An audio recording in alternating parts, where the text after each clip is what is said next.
Haliç Oto Akademi'den herkese merhabalar. Ben Merve Diyar, satış danışmanıyım. Sizlerin görüşleri ve fikirleriyle kendimizi geliştirdiğimizi daha önceki videolarımızda da iletmiştik.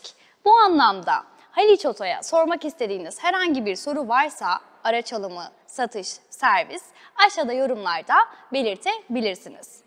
Bugün soru cevap anlamında bizlere en çok sorulan sorulardan birisi ÖTV muaf araç nasıl alınır sorusuna elimizden geldiğince yanıt vermeye çalışacağız.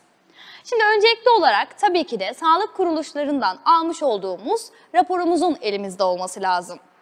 Bunlar eski raporlarda %90 ve üzeri yüzdeliğe sahip olan kişiler için herhangi bir sorgu sual gerektirmeden raporun 3 tane aslı gibidirini herhangi bir noterden yaptırdıktan sonra ve çalışmış olduğunuz noterin kişiye vekaletnamesini yaptırdıktan sonra işiniz çözümlenebilir, 0 kilometre aracınızı satın alabilirsiniz. Bu %90 ve üzeri olan müşterilerimiz için geçerliydi.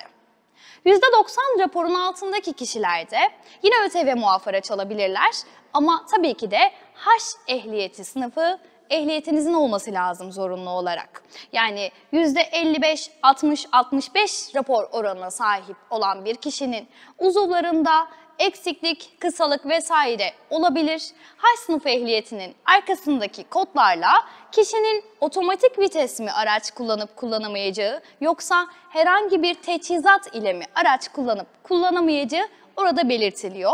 Ona istinaden de araç sahibi olabilirsiniz. Bunun yanı sıra yenilenen raporlar da mevcut. ÖKGV ibaresinin yer almış olduğu özel koşul gereksinimi vardır ibaresi raporunuzda varsa, demin bahsetmiş olduğumuz gibi %90 engel oranı olan kişiler sadece rapordan 3 tane aslı gibidir yaptırıp ve vekaletnameden verebilirlerse noterlerde araçlarımızdan satın alabilirler. Yani anlayacağınız fiyatla engelleri kaldırıyoruz. Sizleri showroom'umuza bekliyoruz. İzlediğiniz için çok teşekkür ederiz.